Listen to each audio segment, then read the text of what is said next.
She wanted to be more than the wife of a dirty shepherd. One day, while picking bluebells and violets in the meadow, Evelyn, for that was the young girl's name, wandered into the forest against her father's wishes. Evelyn had often picked bluebells at the edge of the woods, but her father had always warned her not to go into the forest. He often said a witch lived there, and would turn against her if met in the woods and not appeased. However, on this day, you see, the sun was shining through the very tops of the trees and glistened off the violets growing just outside the line of the trees.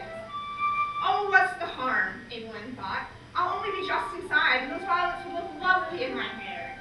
So she went to pick the flowers within the forest. As she gathered violets, she sang softly to herself. She sang and picked flowers.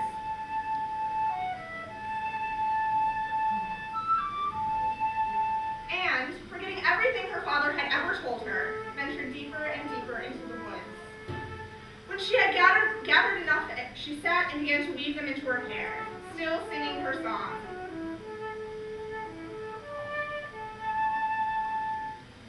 An old woman, who had been passing in the woods, heard Evelyn's song and approached her. My, what a lovely voice! The old lady inched closer to Evelyn. She stroked the young girl's golden hair. Won't you sing for an old woman? Evelyn looked at the old woman, whose hair was brittle and gray and back was hunched. The smile she gave Evelyn twisted and creased into her forehead and cheeks. Certainly the woman was too foul for something as lovely as Evelyn's voice. She looked down her nose at the woman and shooed her. The woman, who was in fact the witch that Evelyn's father had warned her of, stepped back and straightened her back. Her hair became long, dark, and beautiful as the wrinkles on her face disappeared. I have seen you often, said the witch. You picked the bluebells just outside my forest. Many suitors come to you, but you turn them down. You're as flighty as a bird. The witch, offended by her dismissal, cursed the girl. You will sing for me now, she said. Evelyn tried to protest, but all that escaped her throat were the soft chirpings of a bird, of a canary. Soon the witch was upon Evelyn, grabbing at her and trying to shove her in a cage. She tried to run but did not get far. She realized, you see, that the witch had in fact turned her into a bird. Evelyn fluttered and managed to fly, though clumsily, out of the witch's hands and deeper into the woods. She soon grew very tired, for she was not accustomed to flying, and settled herself on the ground. She continued walking a bit until she came upon a small puddle.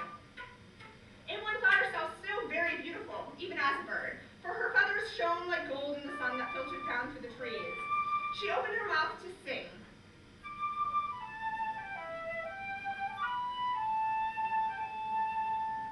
And found that that too was delightful. Perhaps being a bird is not so bad, she thought. Yes, being a bird could be a blessing. She would find her way home, and her father would delight so much in her appearance that he would take care of her all of the day long, instead of the other way around. As a bird, she could live the privileged life that she deserved. As she stood there and admired herself in the puddle, a badger walked out of the bushes. Evelyn fluttered at the sight of him. Hello, said the badger. I couldn't help but hear your lovely singing. The badger shuffled closer. It isn't often you see a canary in the woods. Thank you, said Evelyn. I must really be going, though. Can you tell me the way out of the woods? The badger sat and ignored her question. Instead, he glanced up into the tree beside him. This tree is my favorite fruit tree. Its berries are rich and purple. I do love to eat them, but I am now an old badger and can no longer climb into the branches. Might you be willing to fly up to the top of the tree and bring me some of its fruit? Evelyn did not want to help the badger and told him so, for need I remind you, her only goal was to get home. Besides, and this she told the badger, she was not good at flying. The badger thought for a moment and pulled out a beautiful ring that he had found while digging in the forest. Such a pretty bird, said the badger, must like pretty things. Indeed, Evelyn did like the ring. It was made of gold and had an emerald embedded in it. It would look lovely around her wing, she thought, so she said that she would help the badger in exchange for the ring. Evelyn lifted herself up into the air and found that she quite enjoyed flying. It was a graceful skill befitting such a pretty thing.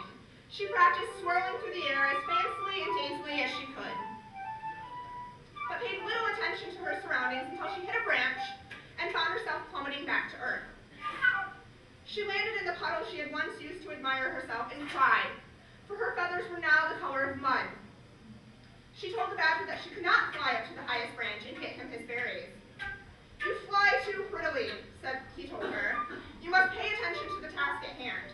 Otherwise, you'll always end up in the mud. And I'm so very hungry. Please try again." Evelyn picked herself out of the puddle and looked at the tree. The branches intertwined, and the berries were very high. However, she told the badger that she would try again. When she flew this time, Evelyn paid attention to the branches and made it to the top of the tree. She knocked the berries down to the badger below, and when she returned to the ground, the badger thanked her and slipped the ring over her wing and offered her some berries. Evelyn declined, stating that she'd gotten them for the badger and she was not hungry. "But you will be," implored the badger, "and these berries are the very best I've ever tasted." She accepted the badger's gift and went on her way out of the forest. However, she didn't get far until she heard someone crying for help. She flew down to the forest floor and found a snake trapped under a rock. "Please," said the snake, "I have been stuck here for so very long." He writhed beneath the stone that pinned him to the ground. Help a poor soul out. Evelyn wasn't sure that she should help the snake. "You have to promise not to eat me," said Evelyn. "Oh, yes, yes," replied the snake, "of course." So Evelyn pushed the rock off the snake, freeing him. "But I am so very hungry," he said as soon as he was free, "and canaries are so delicious." Evelyn backed away from the snake advancing toward her. "You promised!" The snake slithered past her and around her, and soon Evelyn found herself surrounded by the snake's slithering body. "Oh, what have I gotten myself into?" thought Evelyn desperately. Here she was, lost in the woods and about to be eaten by a snake. "Berries!" shouted Evelyn. "I've got berries you can eat." "Snakes do not eat berries, pretty bird." Evelyn thought desperately. "No, you're right," she sighed, "but other creatures do. These berries are the most delicious in the whole world, and surely something else will come along if you set one out." The snake thought for a moment and agreed to take her berries. Evelyn was so thankful not to have been eaten, she hugged the snake. "Go," hissed the snake, "before I change my mind about eating you." So Evelyn continued her journey to find her way out of the woods. Finally, she could see the last edge of the forest. Light glowed faintly orange and pink, and Evelyn realized that she had been flying all day. And what a horrible day she'd had, too. Falling in the mud and hitting her head. She was also very tired and very hungry, having given the last of her food to the snake. And before she knew it, she was falling out of the sky. She landed on the side of the road where a young farmer had stopped to rest. "What a pretty bird," said the man. "You look just as lost and tired as I am. I've been looking all day for my mother's ring, which I've lost in the woods." All Evelyn could do was chirp wearily at the young man, who scooped her into his hands. "I suppose you're thirsty." So Denham, for that was the young man's name, gave Evelyn some of his water to drink. She drank it gratefully, no longer caring about the mud in her feathers. She was merely glad to be in the presence of another person. When she was finished, she chirped her thanks and hopped in his hand. While Denham found the canary beautiful despite the mud, he asked her if she would like a bath, to which Evelyn responded happily. As he cleaned out her feathers, Denham felt something on Evelyn's wing. "My mother's ring," he said as he pulled the ring off of her wing. "What a clever bird. You must have found it in the forest and thought it was pretty." Evelyn, who felt she had worked hard for the ring, flew to Denham's hand and grabbed the ring, pulling it free of his fingers. "I suppose you like it, don't you?" he said. "But please, may I have it? It belonged to my mother." And his face was so sad that Evelyn could not bear it, so she took the ring and dropped it back into his lap. "Thank you," he said. Denham extended his hand out to the bird, who landed on his finger gracefully. "Would you like to come home with me?" Now Evelyn thought that she would very much like to go home with Denham, but when she thought of her sick father and what he might do without her, that is, if she ever were to be a girl again, she could see her small cottage on the gently rolling hill off in the not-so-far distance. She tugged on Denham's shirt and flew off toward home. She perched on the doorknob. When he caught up with her, he asked her if this is where she lived. He kneeled before the little bird to bid her farewell. He stroked her neck, and it was the warmest, most loving thing Evelyn had ever felt. She cooed, and in that moment closed her eyes and imagined she was a girl again. And so she was. When Denham saw the beautiful and kind bird was really a kind, unselfish, and beautiful maiden, he asked if she would marry him. And she told him only if he would help help her tend the sheep, and to her father, which of course he would. And the two were married. And they lived happy forever, and her story ends here.